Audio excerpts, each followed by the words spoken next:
Epicentro 1, CMI. Buenas noches, bienvenidos a las noticias. Los siguientes son los tres hechos más importantes de hoy en el país. Fuerte enfrentamiento de Colombia y Rusia durante sesión del Consejo de Seguridad de Naciones Unidas. El embajador ruso asegura que el presidente Duque está incumpliendo los acuerdos con las FARC mediante lo que llamó una triquiñuela llamada paz con legalidad. El mandatario de Colombia le respondió enfáticamente que Rusia no puede dar lecciones de paz a Colombia y al mundo mientras masacra al pueblo de Ucrania. Ampliación de esta noticia en nuestra emisión nacional a las 9 de la noche. Ginette Bedoya fue nombrada como embajadora mundial de la lucha contra la violencia sexual en Colombia. En su discurso ante la ONU pidió a la Jurisdicción Especial de Paz abrir un macro caso para investigar estos hechos durante el conflicto armado. Ampliación de esta noticia en nuestra emisión nacional a las 9 de la noche. El Banco de la República reveló los resultados de una encuesta sobre las expectativas de inflación para este 2022.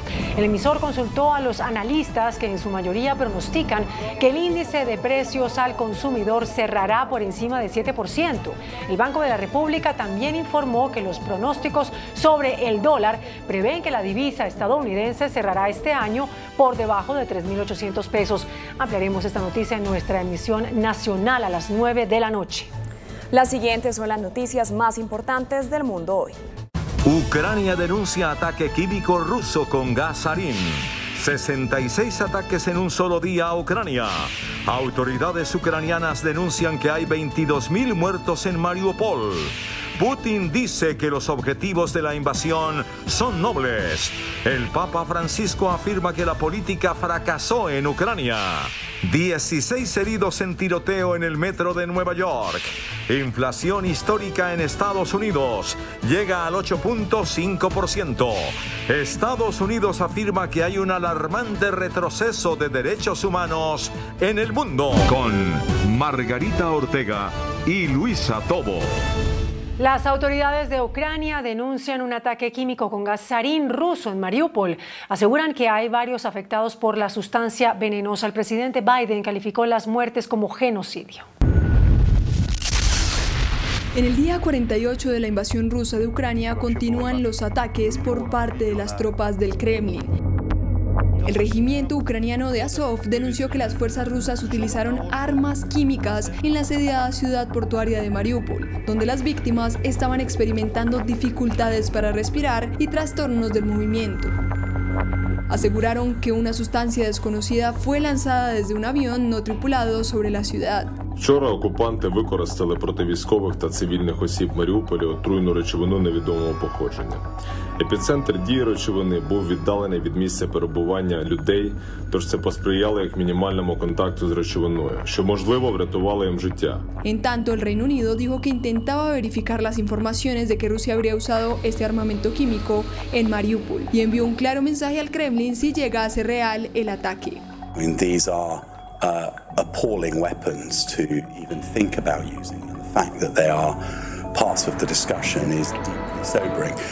But let's be clear, if they are used at all, then President Putin should know that all possible options are on the table in terms of how the West might respond. Otras ciudades del país continúan viviendo bombardeos y ataques del ejército de Moscú. Y sigue la ofensiva contra Ucrania. Las fuerzas militares rusas volvieron a bombardear la ciudad de Kharkov, dejando al menos 8 personas muertas y decenas de casas residenciales destruidas. Al menos 8 personas murieron y 19 resultaron heridas durante bombardeos disparados por las fuerzas militares rusas registrados en las últimas horas en la ciudad de Kharkov. El jefe de la administración militar regional aseguró que los ataques han incluido bombardeos con artillería, morteros y sistemas lanzacohetes múltiples. Uno de los ataques golpeó el edificio de una escuela culinaria y varios edificios residenciales. Más de 100 personas se encontraban dentro de los edificios en el momento del ataque. Как можно мирные дома вообще, мирные дома, жители. Мы вас не трогали вообще. Изверги. Твари, их по-другому не назовешь. En el bombardeo, una universidad local también terminó destruida. El servicio de emergencias de Ucrania llegó hasta la zona bombardeada para extinguir las llamas. Los bomberos lucharon contra el fuego mientras buscaban víctimas después del ataque.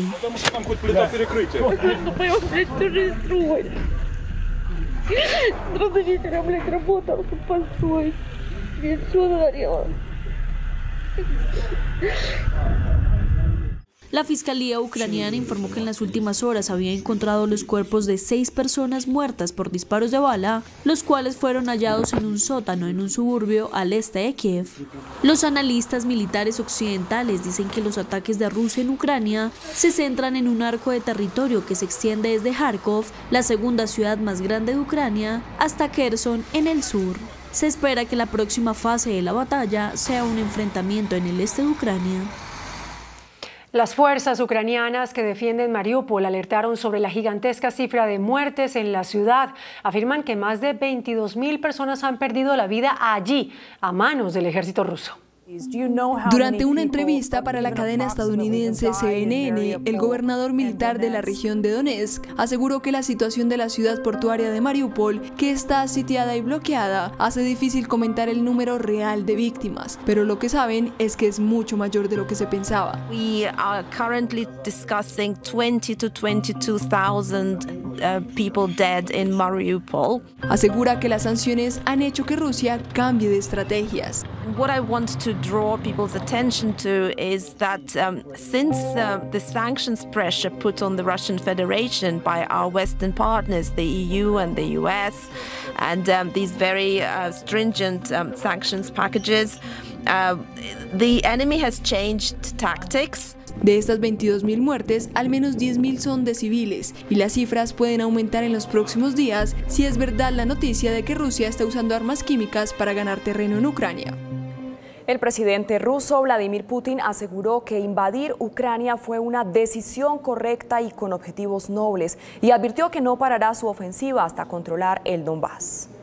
Durante una visita a la instalación de lanzamiento espacial Vostochny en el lejano oriente de Rusia, y mientras anunciaba que reanudará su programa lunar, el presidente Vladimir Putin, junto a su aliado y homólogo bielorruso Alexander Lukashenko, se mostró convencido de que las Fuerzas Armadas de Rusia hicieron lo correcto con la invasión y de que lograrán los objetivos de garantizar la seguridad de Rusia y de proteger a la gente del Donbass. Advirtió que no parará hasta lograrlo. Это первое, а второе, Украину начали превращать в плацдарм, к сожалению, для нас. То, что мы делаем, помогая людям, спасая их от геноцида, с одной стороны, а с другой стороны, предпринимая меры обеспечения безопасности самой России, очевидно, что другого выбора у нас не было. Это правильный шаг. И то, что цели будут достигнуты, нет никаких сомнений. Putin también dijo que su país no va a estar aislado, asegurando que las potencias extranjeras no lo lograrán. Мы не собираемся изолироваться. А жестко изолировать в современном мире вообще невозможно никого, а уж такую огромную страну, как Россия, точно невозможно. Поэтому мы будем работать с теми нашими партнерами, которые хотят взаимодействовать. Putin enmarcó la invasión rusa de Ucrania como una misión especial para proteger a los hablantes de ruso del genocidio a manos de los neonazis, ignorando que el presidente de Ucrania, Volodymyr Zelensky, es judío.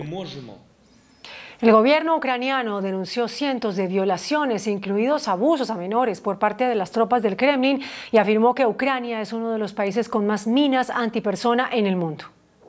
El presidente ucraniano Zelensky ha sorprendido al mundo por su valentía para defender a Ucrania de la invasión rusa, condenada por la mayoría de los países occidentales, y sus denuncias diarias son increíbles y cada vez más preocupantes. El mandatario denunció cientos de casos de violación en las zonas que ocupó el ejército ruso. Зафіксовані сотні випадків зґвалтувань, в тому числі неповнолітніх дівчат і зовсім маленьких дітей. І навіть немовля. Про це просто страшно зараз говорити. En los últimos días se han encontrado varios cientos de cadáveres de civiles en ciudades de los alrededores de Kiev, como Bucha e Irpin, después de que las tropas rusas se retirarán de la zona a finales de marzo. Zelensky afirma que continuarán indagando sobre los crímenes del Kremlin. Санкції і розслідуванню воєнних злочинів, скоєних Російською Федерацією. Майже щоденно знаходять нові масові поховання убитих. Збираються свідчення. Тисячі жертв. Сотні випадків жорстоких катувань. El líder afirmó que su país es actualmente uno de los que más minas antipersonales tiene en el mundo y ha denunciado que la colocación de tales explosivos por parte de las tropas rusas debería considerarse también un crimen de guerra. El sumo pontífice instó a ponerle fin a la terrible guerra en Ucrania y afirmó que es un fracaso de la política y de la humanidad. El Papa Francisco urgió a poner fin a la abominable guerra en Ucrania, que está provocando tanto sufrimiento en la población, y dijo que estos conflictos armados son un fracaso de la política y de la humanidad. Las palabras del sumo pontífice fueron mediante un video enviado a los participantes de la peregrinación interreligiosa organizada en solidaridad con el pueblo ucraniano en el sureste de Ucrania. El momento actual nos deja profundamente preocupados porque está marcado por las fuerzas del mal. El Santo Padre lamentó el sufrimiento infligido a tantas personas frágiles e indefensas, los numerosos civiles masacrados y las víctimas inocentes entre los jóvenes, la situación desesperada de las mujeres y los niños, e imploró el don inestimable de la paz para el querido pueblo ucraniano. Francisco argumentó que esta guerra contradice todos los esfuerzos realizados en décadas pasadas para construir un mundo con menos armas y más paz, y pidió a los gobernantes que apuesten por la paz. La pace sia con voi. Por otra parte, el embajador ucraniano ante la Santa Sede, Andriy Yurash, expresó sus dudas sobre la iniciativa del Papa Francisco de incluir en el Vía Crucis del Viernes Santo a una familia ucraniana y otra rusa en señal de reconciliación. El diplomático confesó que entiende y comparte la preocupación general en Ucrania y en otras muchas comunidades acerca de la idea de unir a mujeres ucranianas y rusas durante el Vía Crucis, pero afirmó que podría haber dificultades de su realización y sus posibles consecuencias. La Organización Mundial del Comercio advirtió hoy que la invasión de Rusia a Ucrania puede dividir la economía y reducir el crecimiento mundial.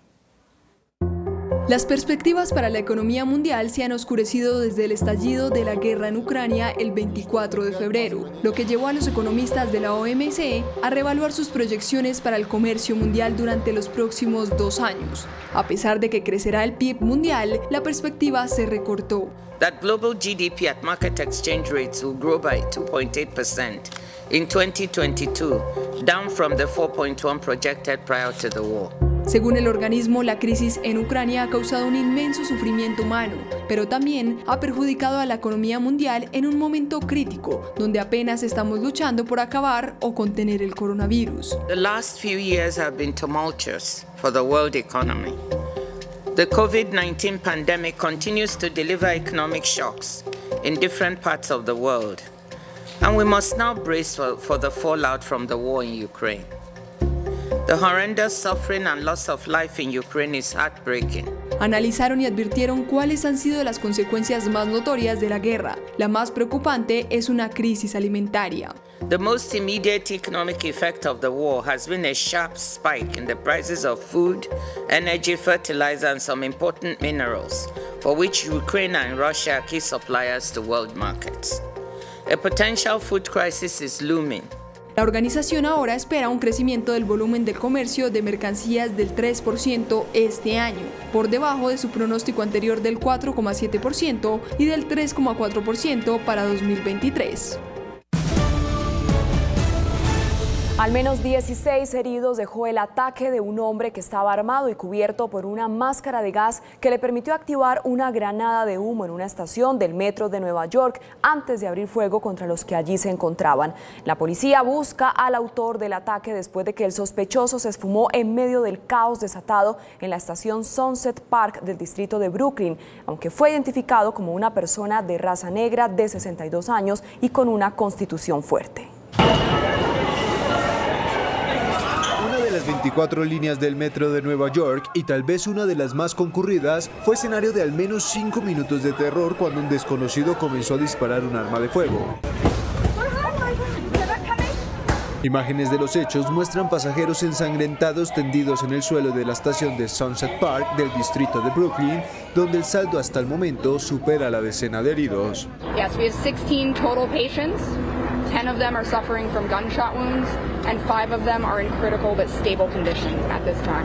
Esto después de que un hombre armado y cubierto por una máscara de gas activó una granada de humo antes de abrir fuego contra los pasajeros que se encontraban en uno de los vagones de un tren con destino a Manhattan. train at that time began to fill with smoke. He then opened fire, striking multiple people on the subway and in the platform.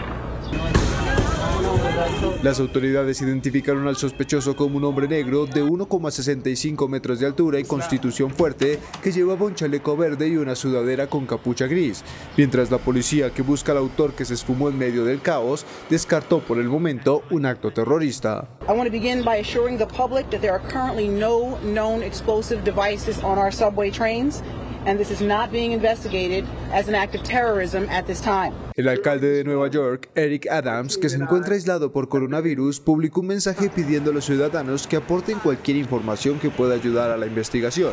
Y por los hechos, al menos 4 líneas de metro sufrieron interrupciones del servicio en ambas direcciones en plena hora pico.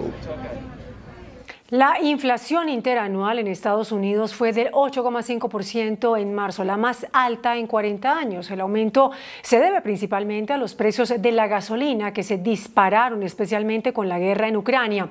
La subida mensual de los precios de consumo fue del 1,2%. La inflación no da tregua en Estados Unidos y, tal como esperaba el mercado, el dato del IPC correspondiente al mes de marzo ha marcado un nuevo máximo. Registró su nivel más alto en más de 40 años debido principalmente a los precios de la gasolina, que se dispararon con la guerra en Ucrania, que hizo que los mercados mundiales de materias primas se descontrolaran, así como por un repunte en los costos de la vivienda, la energía y los alimentos. Los precios subieron un 8,5% en tan solo 12 meses y 1,2% respecto al mes anterior. Solo el mes pasado los precios de la gasolina en Estados Unidos aumentaron más del 18%. El informe es el primero que abarca el impacto provocado por la invasión rusa de Ucrania y las consecuentes sanciones occidentales contra Moscú. Recordemos que los datos de empleo y la inflación son los dos termómetros que utiliza la Reserva Federal estadounidense para medir el estado de salud de la economía norteamericana y definir así su estrategia de política monetaria, en la que al parecer va a tener que subir los tipos de interés más de lo que esperaba en un principio. Más de 260 millones de personas podrían verse sumidas en la pobreza extrema en 2022 como consecuencia de la pandemia, el aumento de las desigualdades a nivel global y el incremento desorbitado de los precios de los alimentos. Esto según el más reciente informe de Oxfam, que advirtió que si no se toman medidas radicales e inmediatas, el mundo podría estar ante el mayor aumento de los niveles de pobreza extrema y sufrimiento de la humanidad del que se tiene constancia. En un informe titulado Tras la crisis, la catástrofe, publicado con datos del Banco Mundial y el FMI, la organización benéfica Oxfam dio un desolador panorama sobre lo que este 2022 le depara a los más vulnerables del mundo. Esto debido a que para este año, más de 260 millones de personas podrían verse sumidas en la pobreza extrema como consecuencia de la pandemia, el aumento de las desigualdades a nivel global y el incremento desorbitado de los precios de los alimentos. Oxfam estima que la cifra elevaría el total a 860 millones de personas que viven con menos de $1,9 al día para finales de 2022. Además, esta dramática situación también se refleja en los niveles de hambre a nivel mundial, pues el número de personas que padecen desnutrición podría alcanzar los 827 millones. Todo ello se vería amplificado por la guerra en Ucrania y si no se toman medidas radicales e inmediatas, podríamos estar ante el mayor aumento de los niveles de la pobreza extrema y sufrimiento de la humanidad del que se tenga constancia. El mandatario estadounidense Joe Biden anunciará nuevas medidas para contrarrestar la crisis energética provocada por la invasión rusa a Ucrania. Entre las disposiciones se destaca la autorización de venta del combustible E15, que normalmente está prohibido entre el 1 de junio y el 15 de septiembre en Estados Unidos para evitar la contaminación atmosférica. El presidente de Estados Unidos, Joe Biden, anunciará nuevos pasos que su administración está tomando para abordar el aumento de los precios de la gasolina en todo el país. Entre estas medidas están incluidas acciones de emergencia para expandir las ventas de biocombustibles, contrarrestando el aumento de los precios de la energía en medio de la invasión rusa de Ucrania. Está previsto que Biden anuncie que la Agencia de Protección Ambiental emitirá una exención de emergencia que permitirá la venta durante todo el año de gasolina E15 que contiene una mezcla de etanol al 15%. Según estimaciones de la Casa Blanca, las ventas de E15 podrían ahorrarle a los consumidores 10 centavos por galón en promedio, al tiempo que reducen la dependencia de combustibles extranjeros. El gobierno de Estados Unidos lamentó el continuo retroceso de los derechos humanos en el mundo, advirtiendo que la grave situación en Ucrania desde la invasión rusa es una ilustración más flagrante de las consecuencias humanitarias de este declive.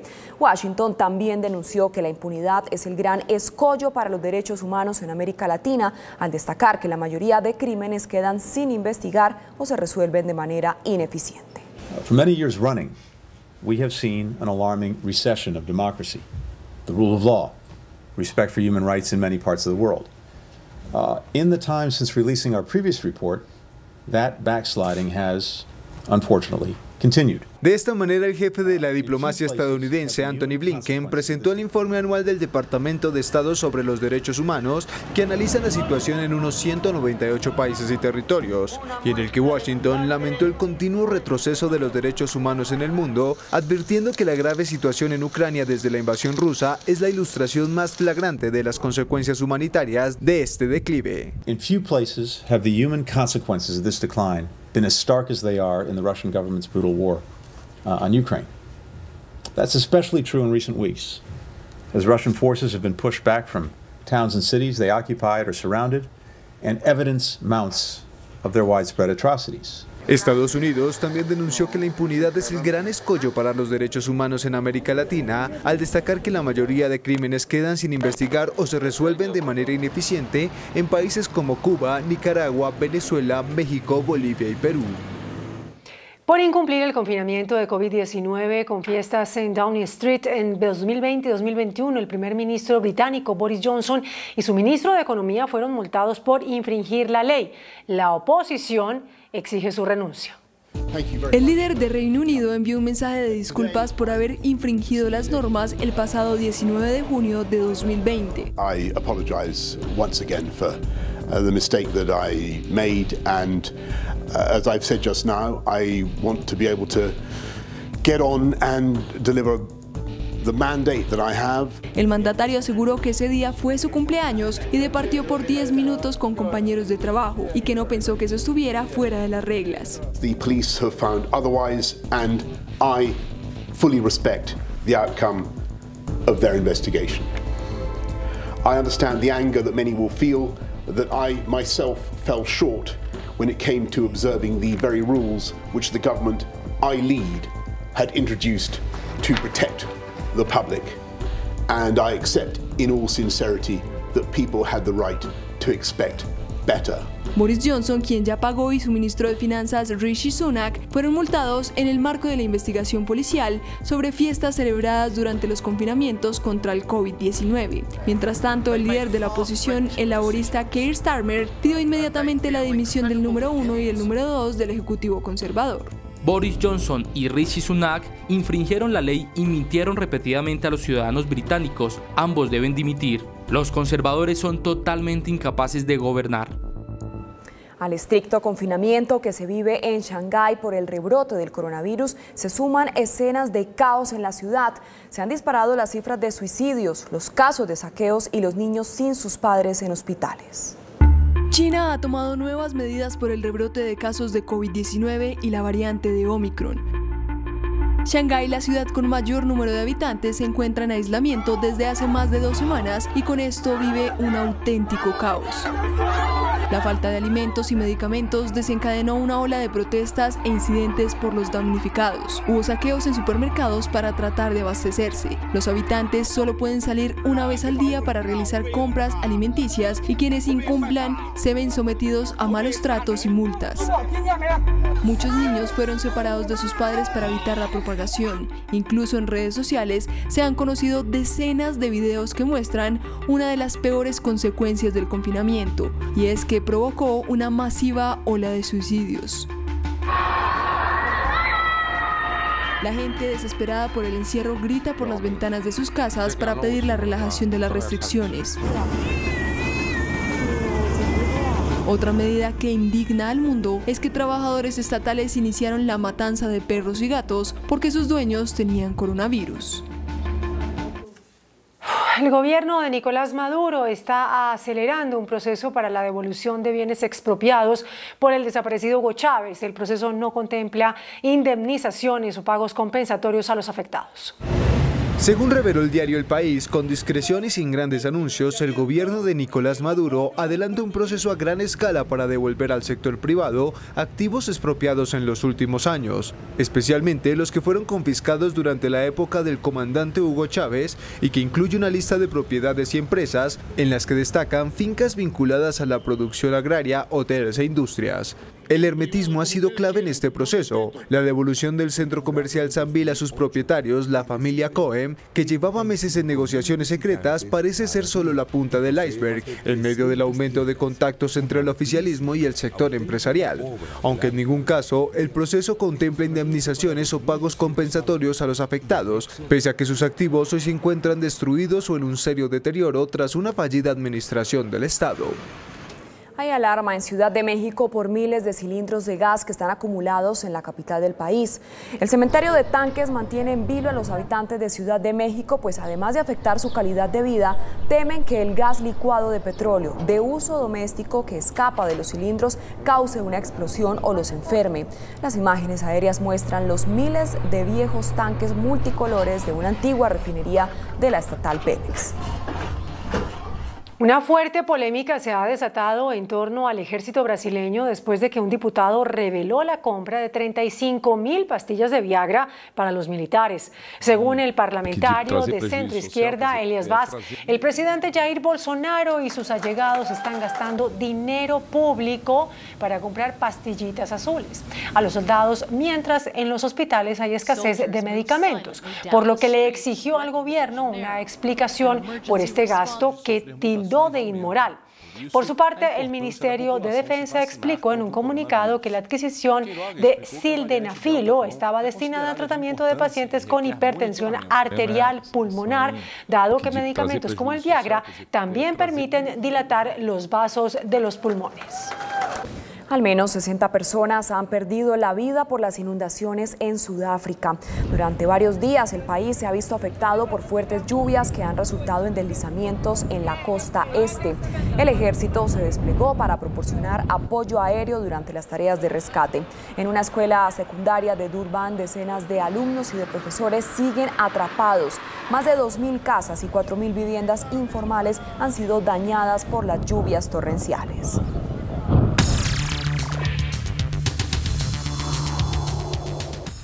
Muy buenas noches. El director del DANA, el doctor Juan Daniel Oviedo, presentó hoy un informe especial sobre el pulso de la migración en el país. Fundamentalmente midió la situación de los venezolanos que viven en nuestra nación. El doctor Oviedo es nuestro invitado de esta noche. Director, muy buenas noches. Gracias por aceptar esta invitación. ¿Cuál fue el resultado de la investigación hecha por el DANE sobre migración en Colombia? Muy buenas noches, Yamit. Muy contento de acompañarte en el programa y un saludo muy especial a todos los televidentes. En efecto, hoy tuvimos la oportunidad de presentar los resultados de la tercera ronda del pulso de la migración. Esto significa que estamos viendo representados en esta encuesta aproximadamente 2.2 millones de migrantes venezolanos que tienen 15 años o más y que residen en el territorio en el territorio nacional con una vocación de permanencia. En este caso en particular, estamos viendo que aproximadamente 2/3 partes de todos los migrantes venezolanos se encuentran concentrados en 5 espacios geográficos que son en su orden Bogotá, norte de Santander, Antioquia, Atlántico y el departamento del Valle del Cauca. Estamos viendo que los migrantes venezolanos que en Venezuela tenían la oportunidad, todos ellos, de aproximadamente un 45% de contar en Venezuela en su trabajo previo con un contrato escrito. Aquí estamos viendo reducida la posibilidad de tener un contrato escrito a menos del 15% de la población migrante venezolana. Eso significa que están trabajando en actividades informales, que están trabajando en actividades mucho más elementales y menos sofisticadas de las que trabajaban en Venezuela. Cuando queremos por último, clasificar por sectores económicos en donde están trabajando los migrantes venezolanos. Vemos que aproximadamente 2/3 partes de ellos están trabajando en comercio y reparación de vehículos, en actividades de transporte, sobre todo transporte informal, y en el servicio doméstico. Y cuando incorporamos en la participación de los migrantes en la construcción, vemos que aproximadamente 3 de cada 4 migrantes venezolanos estarían trabajando en estas 4 grandes ramas de actividad, que son comercio, transporte, servicio doméstico y construcción. Pero qué barbaridad, doctor Oviedo, porque hasta el año pasado el país sabía que en Colombia había 1 millón de migrantes venezolanos. Ahora hay 2.200.000. De 15 años o más, es decir, cuando incorporamos la población de menos de 14 años, Yamit, podemos estar llegando a los 2.4 millones de migrantes venezolanos en el territorio nacional. ¡Qué barbaridad! ¡Qué barbaridad, doctor Oviedo! ¿Y usted tiene alguna información sobre qué porcentaje de estos 2.200.000 venezolanos migrantes en Colombia tienen empleo? Bueno, nosotros estamos encontrando que aproximadamente el bimestre enero-febrero, el 53% de ellos que responden en la encuesta del pulso de la migración, de estos 2.2 millones de migrantes, estaban trabajando. Mientras tanto, aproximadamente el 11.9% de ellos estaban buscando trabajo. Eso significa que cuando comparamos estas prevalencias, Yamit, con las mismas preguntas que hacemos en el pulso social, ya en general a todos los habitantes en el territorio nacional, estamos viendo que los porcentajes de ocupación son similares entre nacionales y migrantes venezolanos, pero el interés de buscar trabajo es 2 veces más importante en la población migrante venezolana que en la población nacional, lo cual muestra que esta es una migración económica que se hace por necesidad y que además, Yamit, como lo presentamos en la tarde de hoy, están observando una precariedad no solo por la cantidad de horas trabajadas, sino por su menor remuneración. Mientras el año pasado le decíamos al país que aproximadamente el 63 o el 64% de los ocupados devengaban menos de un salario mínimo, estamos viendo que para los migrantes venezolanos aproximadamente el 78% de ellos devenga menos de 1.050.000 pesos, que está cerca del umbral del salario mínimo legal vigente en este año. ¡Qué barbaridad! Terrible eso, doctor Oviedo. Y mire, ¿a qué se dedican el casi millón de venezolanos que no tienen ocupación? Bueno, en ese caso en particular, como lo decíamos, y me parece muy bien el cálculo que haces, si el 53% nos dijo que en la última semana a la hora de responder la encuesta estaba trabajando, pues tenemos que el 11,9%, como lo mencionamos anteriormente, están buscando trabajo, es decir, que están desempleados, y la prevalencia del desempleo en la población migrante venezolana siempre es más importante que en la población nacional, pero también estamos viendo que aproximadamente 1/4 parte de ellos, cerca del 25,6%, están dedicados a oficios del hogar. Esto muestra que efectivamente la migración venezolana ya no es solo la migración de los trabajadores, sino que se ha recompuesto a lo largo de los últimos 2 años el núcleo familiar que tenían los migrantes venezolanos en su país de origen. Han traído a sus padres, han traído a sus esposas, han traído a sus hijos, y por eso también vemos una participación importante de migrantes venezolanos dedicados a oficios del hogar.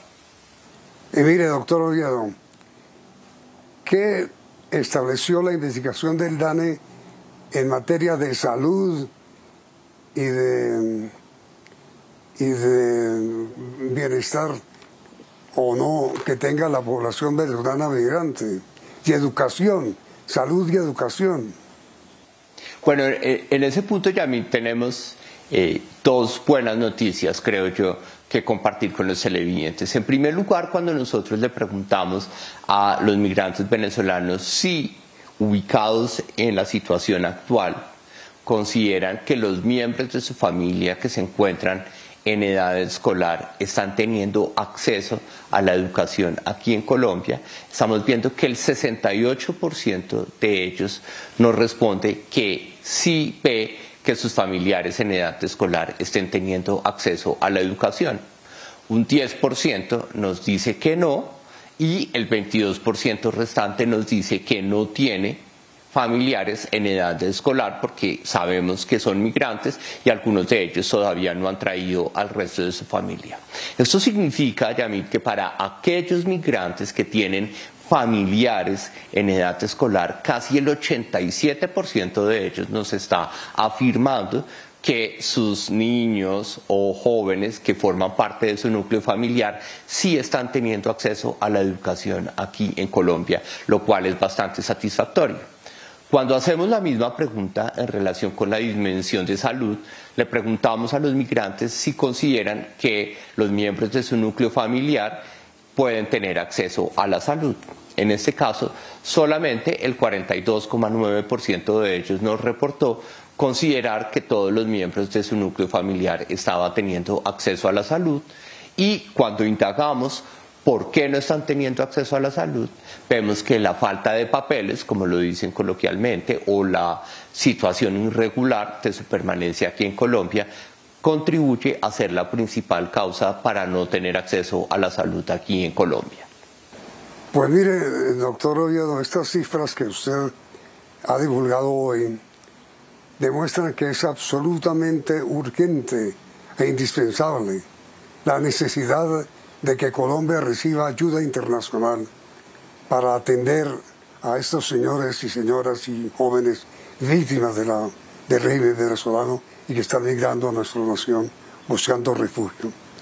Ojalá esta denuncia suya sea atendida por los organismos internacionales para que ayuden a Colombia a dar hogar a que pueda vivir aquí los venezolanos que no lo pueden hacer en su país.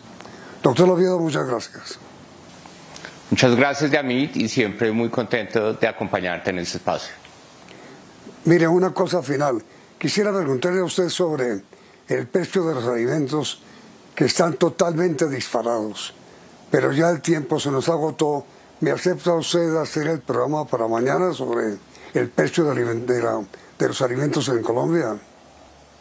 Claro que sí, Yamit, muy contento. Aquí estamos preparados con la carpeta en la medida que, como tú lo sabes, reportamos el dato de inflación la semana pasada y pudimos transmitir algunos elementos en directo. Por eso muy interesante poder profundizar sobre el precio de los alimentos. Estupendo, doctor Oviedo, y muchísimas gracias. Y gracias a ustedes, televidentes, por la sintonía. Y los invitamos a continuar aquí, en Noticentro 1 CM. Noticentro 1 CMI. Fuerte choque de Colombia y Rusia en el Consejo de Seguridad de Naciones Unidas. Rusia acusa al presidente Duque de que la paz con legalidad es una triquiñuela para incluir acuerdos de paz. Duque responde y dice que Rusia no tiene autoridad moral para hablar de paz cuando siembra guerra contra Ucrania.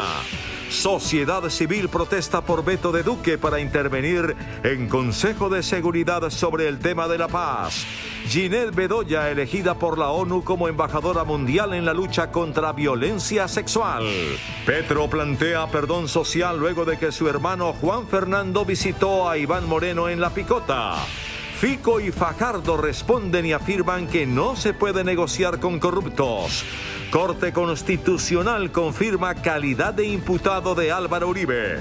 Juez define preclusión del caso el 27 de este mes. Entre las víctimas de ataque en Putumayo, 5 no tenían ningún antecedente, dice abogado defensor. Radican en la Cámara moción de censura contra ministro de Defensa. Freddy Rincón continúa en estado crítico. Crece accidentalidad en el país. 5 muertes en vehículo familiar que iba a Santa Marta. Se salva niña de 8 años. Sigue caos para el pago de impuestos en Bogotá. El Estado fracasa en digitalización y tecnología. Expertos explican por qué. Inflación este año será del 7% según encuesta del Banco de la República. DANE revela que en Colombia hay 2.200.000 venezolanos mayores de 15 años, la mayoría sin empleo. Con Margarita Ortega y Luisa Tobo. Gracias por continuar con nosotros. Iniciamos nuestra segunda hora de noticias. El embajador de Rusia ante el Consejo de Seguridad, Vasily Nevencia, lanzó hoy fuertes críticas al presidente Iván Duque y a su política de paz con legalidad, la que calificó como una triquiñuela para incumplir los acuerdos que el Estado colombiano firmó con la extinta FARC. Durante la presentación del informe trimestral del secretario de la ONU sobre la aplicación de los acuerdos de paz con las FARC y en presencia del presidente Iván Duque, el embajador de Rusia ante Naciones Unidas, Vasily Nevencia, lanzó fuertes críticas contra ese documento, asegurando que Antonio Guterres lo dulcificó para no contrariar al gobierno colombiano. Pero dijo que como a los amigos se les dice la verdad, él sentía la obligación de señalar que durante la administración Duque han sido casi 4 años improductivos en temas como la seguridad de los firmantes de los acuerdos y de los líderes sociales y étnicos. Toda la sociedad civil está de acuerdo en que el programa de paz basado en la legalidad no busca aplicar el acuerdo de paz, sino que es una triquiñuela. El embajador ruso declaró además que no se ha estabilizado la paz en Colombia porque insiste en que el gobierno colombiano no ha dialogado con todos los actores del conflicto, incluyendo al ELN. Es triste, pero esto demuestra la preocupación que hay por el deterioro de la situación y la no estabilización. Aquí ni siquiera hablamos de que no se está avanzando. No se puede lograr una paz duradera si no se implican todos los principales actores políticos y todas las partes, incluido el Ejército de Liberación Nacional. El diplomático ruso confió en que el próximo gobierno modifique el camino para evitarles más sufrimientos a los colombianos, según dijo. Tengo la esperanza de que la principal prioridad para el gobierno futuro de Colombia sea precisamente un cumplimiento escrupuloso de los compromisos del acuerdo final. Si una vez más la política de sustituir los entendimientos prevalece y Colombia podrá terminar padeciendo los resultados de esta política. El representante de Rusia dijo que su país seguirá apoyando el proceso de paz en Colombia para que se garantice que sea duradero e irreversible. El presidente Iván Duque replicó enfáticamente al embajador ruso ante el Consejo de Seguridad y advirtió que Rusia no tiene autoridad moral ni coherencia para hablarle de paz a Colombia ni al mundo mientras masacra al pueblo de Ucrania. El presidente Duque pidió que lo escuchara en su sesión de hoy el Consejo de Seguridad en la presentación del informe trimestral sobre la aplicación de los acuerdos de paz en Colombia. Después de las fuertes críticas del embajador ruso, el presidente Duque pidió una réplica para decir que Rusia no tiene autoridad moral para hablarle de paz ni al mundo ni a Colombia.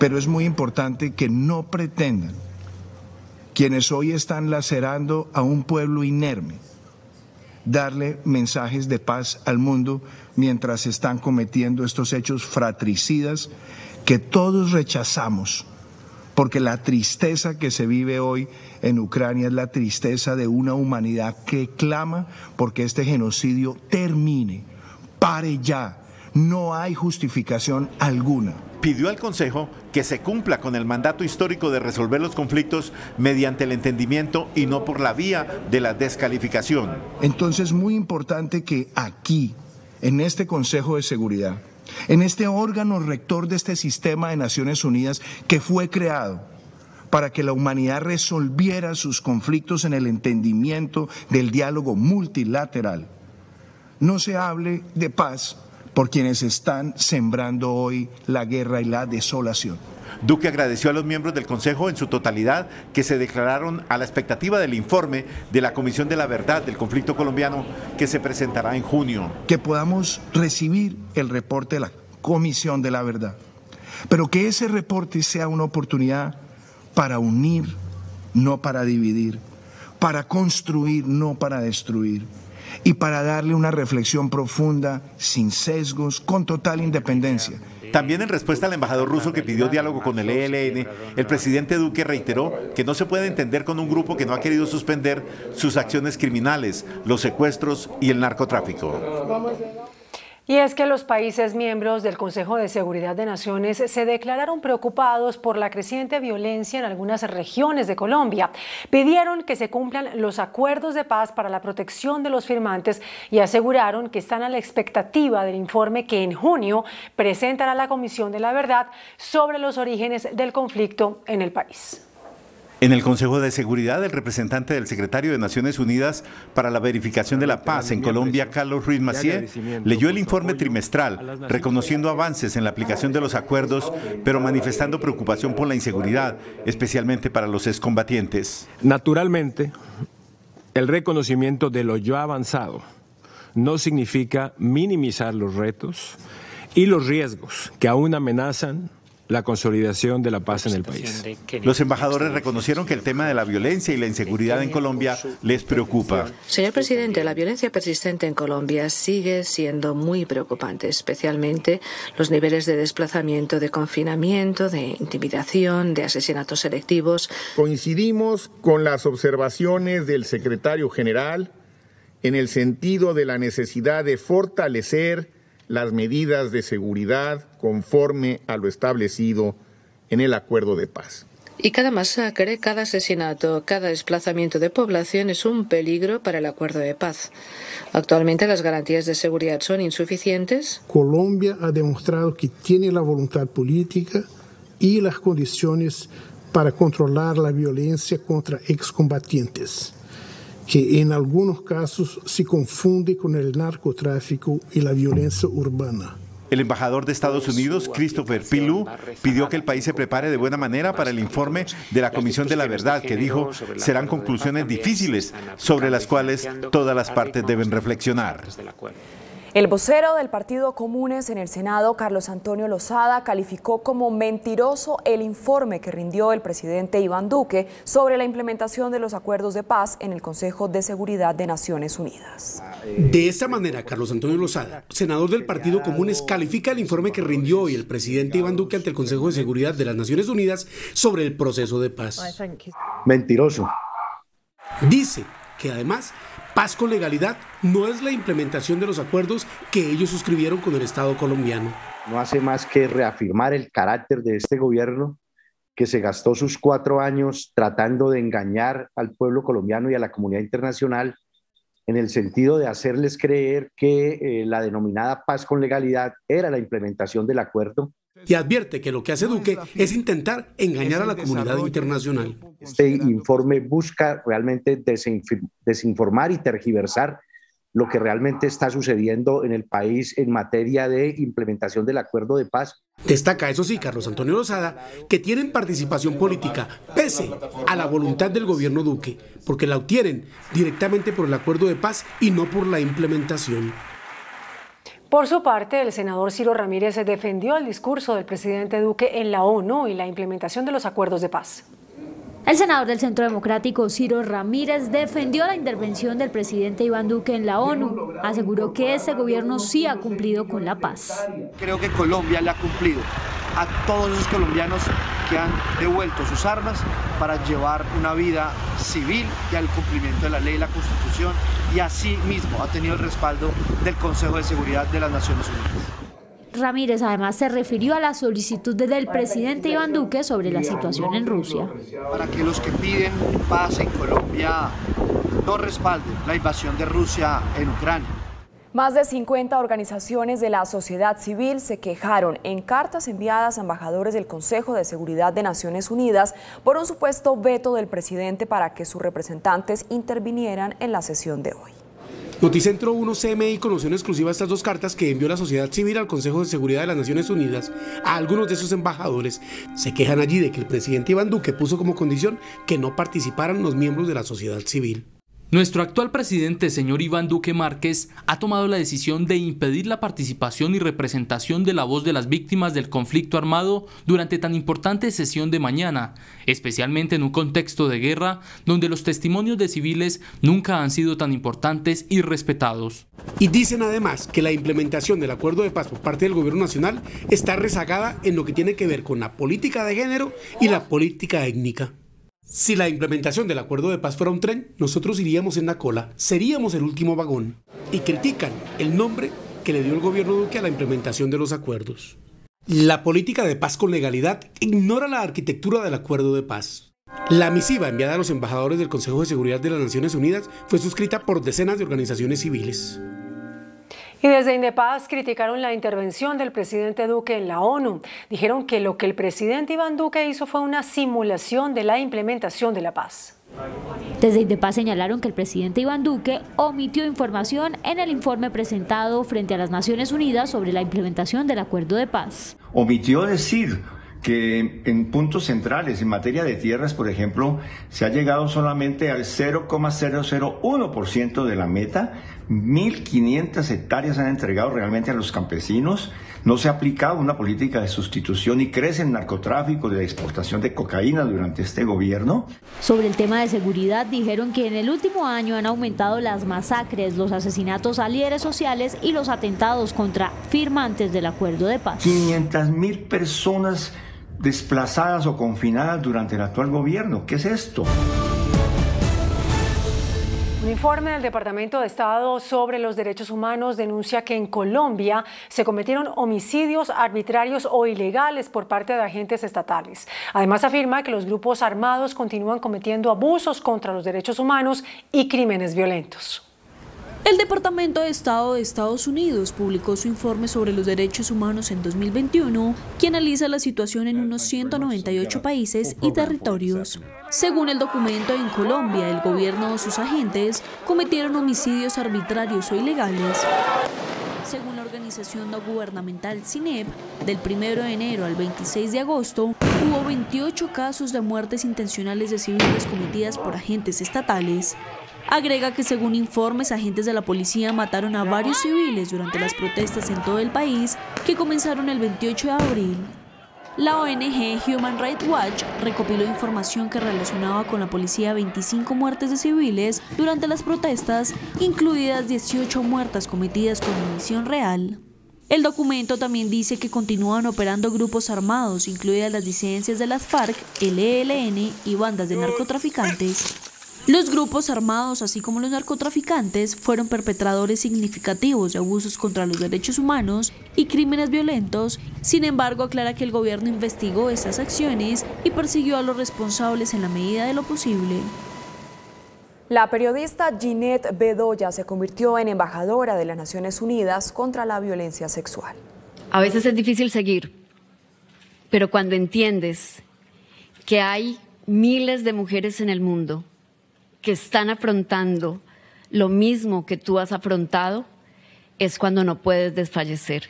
Con estas palabras, la periodista Ginette Bedoya agradeció el nombramiento ante la ONU como embajadora contra la violencia sexual. Dijo que alzará su voz por todas las mujeres que han sido víctimas de estos hechos. Y solicitó a la JEP abrir un macrocaso en Colombia para investigar casos de violencia sexual durante el conflicto. No podemos pasar por encima de los derechos de millones de mujeres que tienen su fe de justicia puesta en esta jurisdicción. Pero además Bedoya exigió justicia eficaz con todos los casos de violencia sexual en el país. La impunidad de violencia sexual en Colombia llega al 98%. Es una vergüenza para nosotros como país y como sociedad. Una verdadera tormenta política se desató hoy entre los candidatos presidenciales por la propuesta de perdón social de Gustavo Petro, que incluiría a condenados por corrupción, como los hermanos Monero Rojas. La propuesta que ha hecho Gustavo Petro de perdón social, sin explicar en qué consiste, suscitó controversia. Federico Gutiérrez recogió esta información que dio el propio Petro en la W para criticarlo. ¿Qué hacía Juan Fernando Petro en La Picota? hablando con Iván Moreno, lo que él nos ha sugerido, Iván Moreno, es ser constructor de algo que yo he propuesto, que se llama el perdón social. Allí quedó claro que Juan Fernando Petro, hermano del candidato presidencial, visitó a Iván Moreno, preso en la cárcel Picota por corrupción, como su hermano Samuel, exalcalde de Bogotá. Si vamos a hablar de perdón, empezamos por quienes se equivocaron, no por quienes han cometido crímenes a conciencia y porque les da la gana de robarse la plata de la gente. Conmigo nada de perdón para los corruptos, al contrario, cárcel y muerte política. Petro le replicó a Federico Gutiérrez por medio de su cuenta de Twitter hoy. Algunos traducen alianza con la gente como alianza con la oficina. Aún no salen de la parapolítica, se mantienen en el pasado. Nosotros proponemos una paz integral para liberar la política y el poder del crimen. Y esta noche, Sergio Fajardo terció en la pelea. Que los corruptos paguen por sus actos de corrupción. Hoy en Colombia hay un gran malestar con la corrupción y no podemos ser condescendientes con la corrupción. Disfrazar eso con un supuesto perdón social no tiene ningún sentido. La controversia, a 47 días de la primera vuelta presidencial, agita el ambiente político en Colombia. ¿Perdón social para quién y para qué? La Corte Constitucional confirmó el fallo de tutela que ratificó la calidad de imputado del expresidente Álvaro Uribe Vélez. Por unanimidad, la Sala Plena de la Corte Constitucional decidió no anular el fallo de tutela que le negaron el pasado noviembre al expresidente Álvaro Uribe Vélez. Esa decisión, que contó con la ponencia del magistrado Alejandro Linares, ratificó la imputación de cargos que dictó un juez de la República contra el expresidente en el proceso por presunta manipulación de testigos y soborno que lo enfrenta con el senador Iván Cepeda. El abogado de Uribe, Jaime Granados, le había pedido a la Corte que anulara ese fallo, argumentando que se violó el debido proceso de su cliente por supuesta falta de imparcialidad e independencia de la Corte. Granados cuestionó que el caso se filtrara a los medios de comunicación.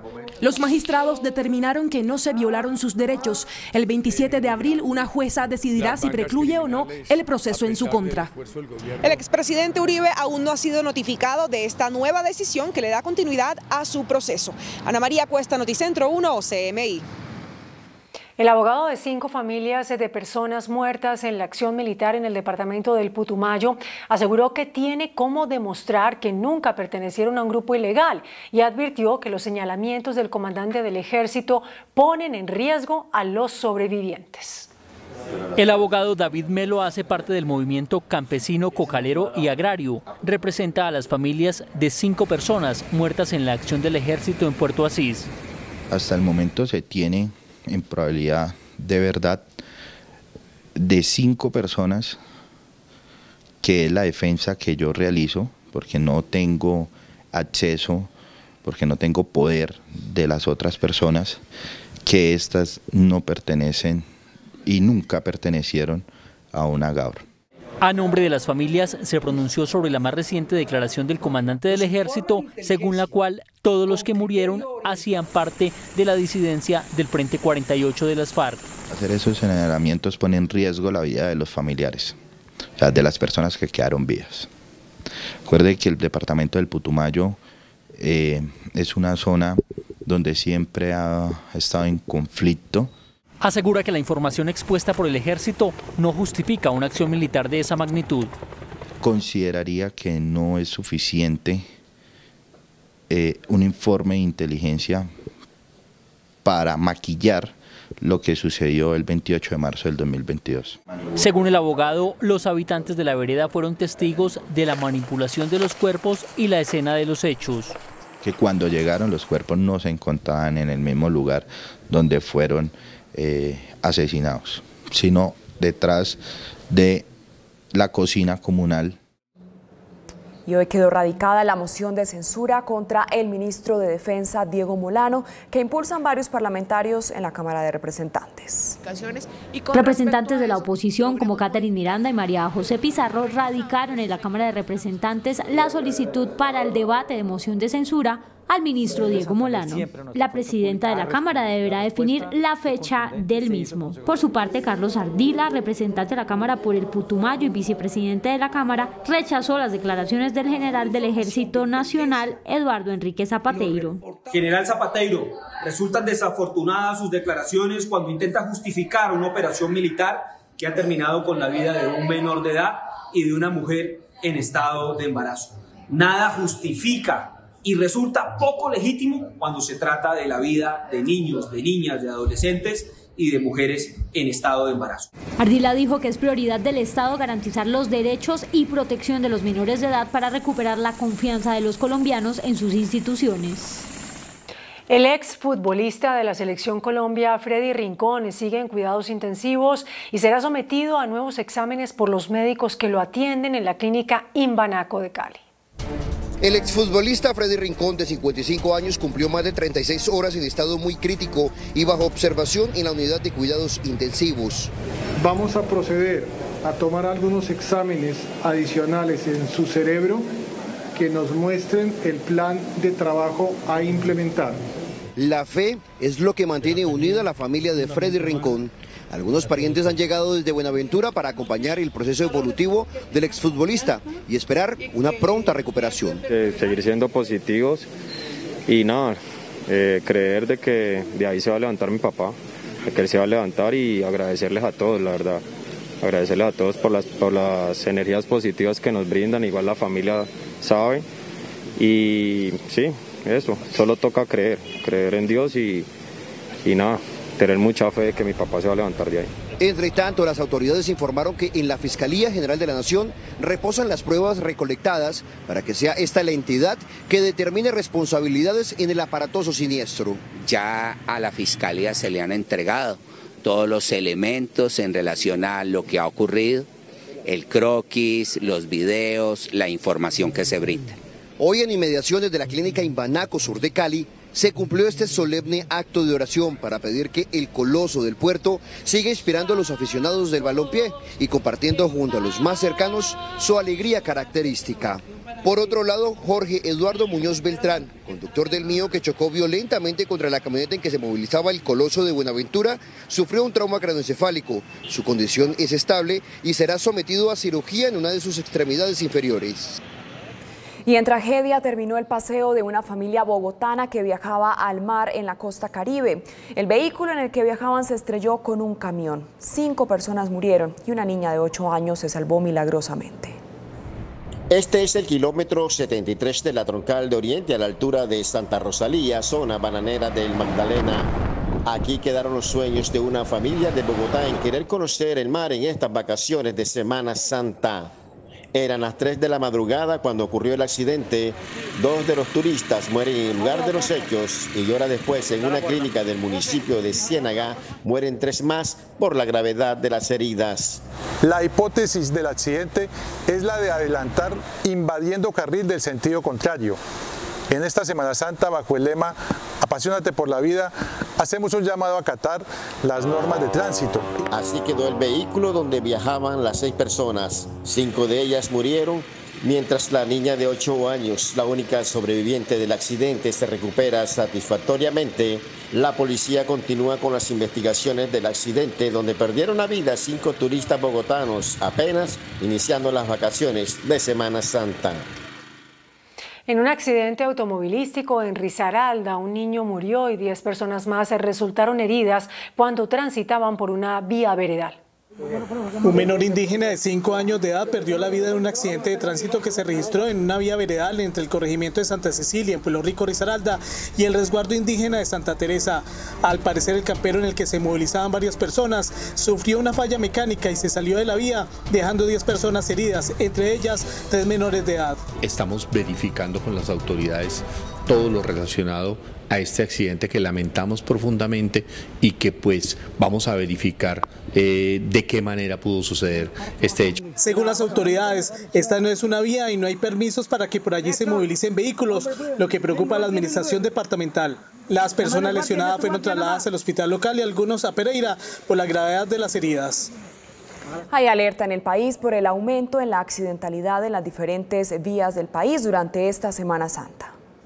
Una masiva salida de vehículos principalmente por vías nacionales desde la capital del país. Preocupa, sin embargo, el aumento en la siniestralidad vial. Ya registramos un total de 356 siniestros viales. Estos siniestros nos han traído un total de 399 personas lesionadas y lamentablemente 58 personas fallecidas. Ante este panorama se realizan controles en vía, especialmente verificando buses intermunicipales y de servicio especial. ¿Qué verificamos aquí? Desgaste de las llantas, sistema de frenos, estado de las luces, dirección. La mayor movilización de vehículos se daría desde mañana al mediodía. Continúan las protestas por las fallas para el pago de impuestos en Bogotá. Hoy hubo bloqueos en la carrera 30 y la Secretaría de Hacienda anunció que habilitará desde el 18 de abril un botón especial para descargar el recibo. Este fue el panorama en el Supercade de la carrera 30. No es justo que a nosotros nos manoseen así. Mira, el delito mío es querer pagar. Estamos reclamando el derecho a que nos atiendan para poder pagar el impuesto. Llevo 3 días acá haciendo cola. Son varios días de filas interminables e intentos fallidos, y este martes se agotó la paciencia, por lo que los contribuyentes, la mayoría adultos mayores, bloquearon la carrera 30. Esto está muy desorganizado. ¿Por qué no le mandaron a uno los recibos como todos los años? Yo vengo de Guaduas, me vine a la 1 de la mañana, llegué acá a las 6 y quedé por allá como de más de 600 personas. Mientras en la 30 protestaban, el secretario de Hacienda en rueda de prensa defendía la plataforma y anunciaba nuevas opciones para descargar los recibos a partir del 18 de abril. Un botón de pago para hacer el pago directo. Factura, bajar la factura y poderlo pagar sin necesidad de registrarse incluso. El plazo para el pago del impuesto predial con el 10% de descuento vence entre el 9 y 24 de mayo y para el impuesto de vehículos entre el 3 y 17 de junio. Y al igual que lo que sucede con la Secretaría de Hacienda de Bogotá, los intentos por digitalizar los trámites han fracasado en algunas entidades del Estado. Expertos explican por qué no funcionan las nuevas plataformas. Colombia avanza hacia la digitalización de los trámites, pero los intentos de algunas entidades del Estado por lograrlo han sido accidentados. ¿Pero por qué fallan las plataformas? Esto es un proceso que no es fácil, es un proceso que toma mucho tiempo en implementar. Quizás cuando se hicieron las pruebas de estrés no aparecieron los problemas que eventualmente presentaron por un sobreexceso de personas utilizando la plataforma. Tecnologías muy antiguas que intentan llevarse a plataformas más nuevas para lanzar estas transacciones en línea pueden fallar. También la estructuración misma del proyecto tecnológico. No son pocos los ejemplos. El caótico trámite de la Cancillería para solicitar las citas para sacar el pasaporte. En la DIAN, las facturas y nóminas electrónicas. En la Registraduría, la inscripción digital de las cédulas. Y la sistematización de trámites aduaneros que también siguen veremos. Lo ideal siempre es que exista, por supuesto, la capacidad de reaccionar en caso de que falle un proceso. Para los expertos, la falta de tiempo en la implementación de estas nuevas tecnologías y la poca pedagogía han condenado estos intentos al fracaso. Colombia reportó una reducción en los contagios y en las muertes por COVID-19. 284 nuevos casos se reportaron en las últimas 24 horas. Los decesos fueron 4. Las pruebas procesadas en los laboratorios del país subieron a 25.440. Una encuesta del Banco de la República entre especialistas pronostica que la inflación terminará el año por encima del 7%. La encuesta de expectativas de inflación del emisor arroja que la mayoría de los analistas prevén que el índice de precios al consumidor terminará por encima del 7% este año y que el dólar cerrará el año levemente por debajo de los 3.800 pesos. En este informe enviado al Congreso, el Banco de la República advierte que al panorama complejo que dejó la pandemia del COVID-19 se suma el conflicto entre Rusia y Ucrania. Considera el emisor que la invasión genera graves consecuencias sobre la economía mundial de las que no escapa Colombia y plantea su preocupación por las presiones que se podrían producir sobre los precios de los alimentos debido a que el país importa una cantidad significativa de cereales de esa región en conflicto. El DANE reveló las barreras que enfrentan los venezolanos para encontrar trabajo en Colombia.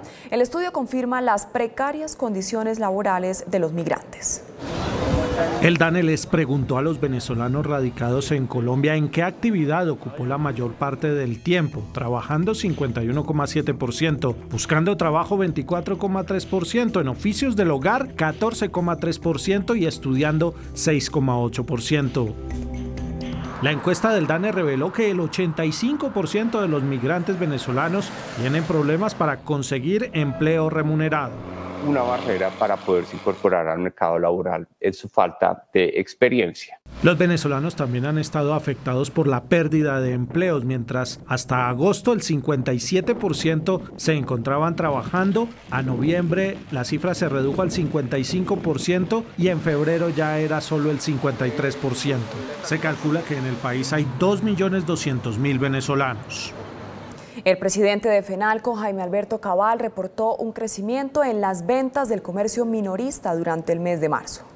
El informe de la Bitácora Económica de FENALCO reportó un crecimiento de las ventas durante marzo. Para dicho periodo, el 44% del comercio organizado mostró un incremento de sus ventas, mientras el 37% dijo mantener sus niveles del último año.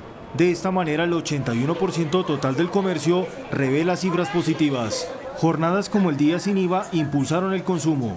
Las expectativas de los comerciantes siguen siendo positivas para lo que resta del año. En algunos sectores los hogares optan por llevar productos en menores cantidades por cuenta de la alta inflación. Al entrar en vigencia la nueva reglamentación del trabajo remoto, el ministro de Trabajo, Ángel Custodio Cabrera, advirtió que se deben remunerar las horas extra. En la modalidad de trabajo remoto o virtual que acaba de reglamentar el Ministerio del Trabajo, se establece el derecho a las horas extras o incluso el reconocimiento de días festivos laborados. Domingos festivos, pues incurrirá en los recargos nocturnos correspondientes.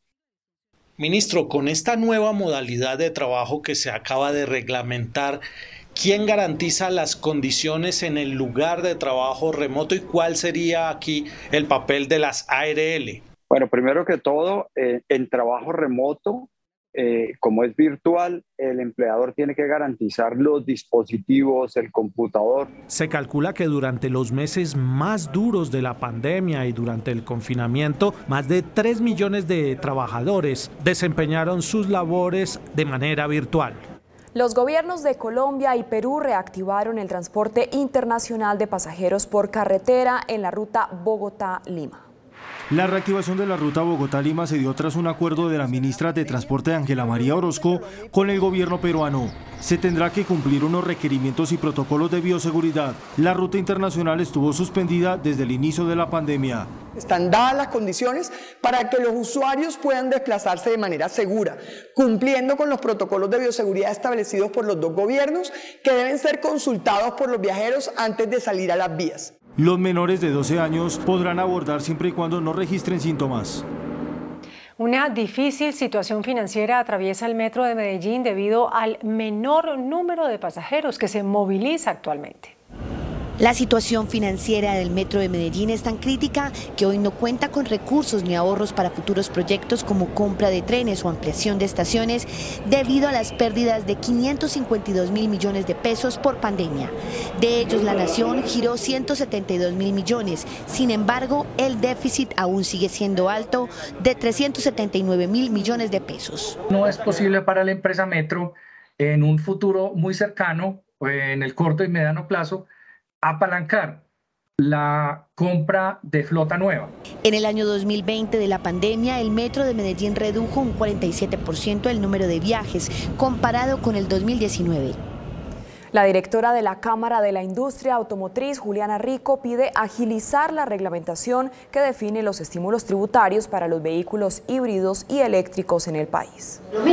Es la solicitud hecha por el sector privado con el fin de tener reglas claras para la comercialización de estos vehículos en el país. Los automotores eléctricos e híbridos tienen beneficios tributarios como la reducción de aranceles y una disminución al 5% en la tarifa del IVA. Sin embargo, en 2 de las 4 categorías de los híbridos no se cumple con el requisito de contribución ambiental al ser vehículos que dependen en un 100% de combustible para su funcionamiento. La DIAN viene tomando acciones. Pusieron en consulta pública una norma en desarrollo de la ley que define qué cosa es tecnología de cero emisiones y qué cosa es tecnología de bajas emisiones, porque ya tenemos los energéticos, ya tenemos la ley, pero esa resolución aclararía muchísimo. Se viene una próxima reunión con el gobierno. Entonces estamos con la DIAN tratando este tema.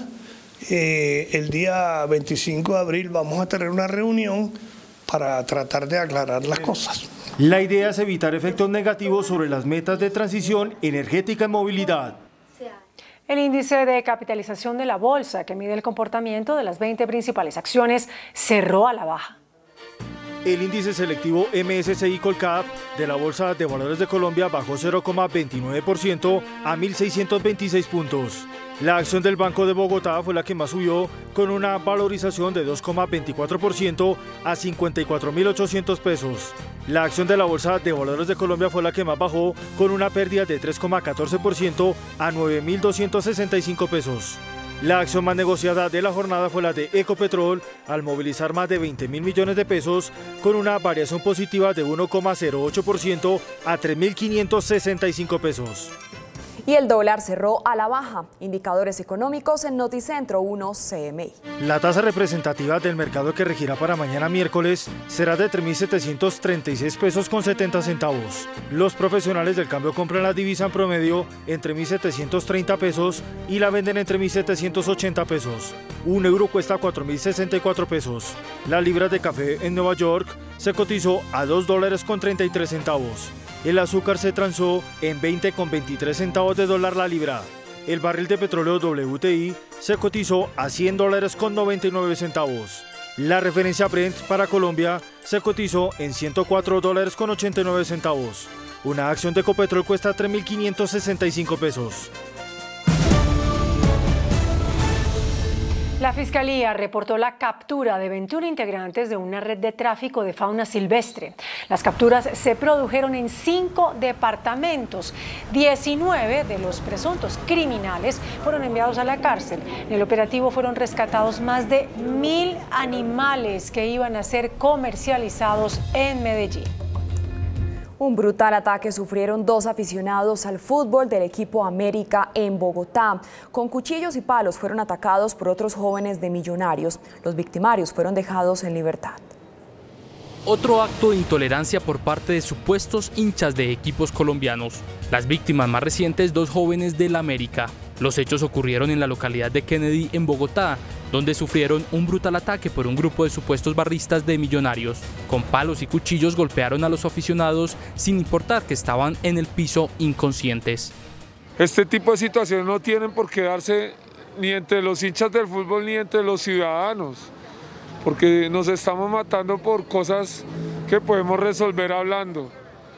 Entonces el llamado es a que siempre la tolerancia debe prevalecer por encima de todo y el respeto por la vida.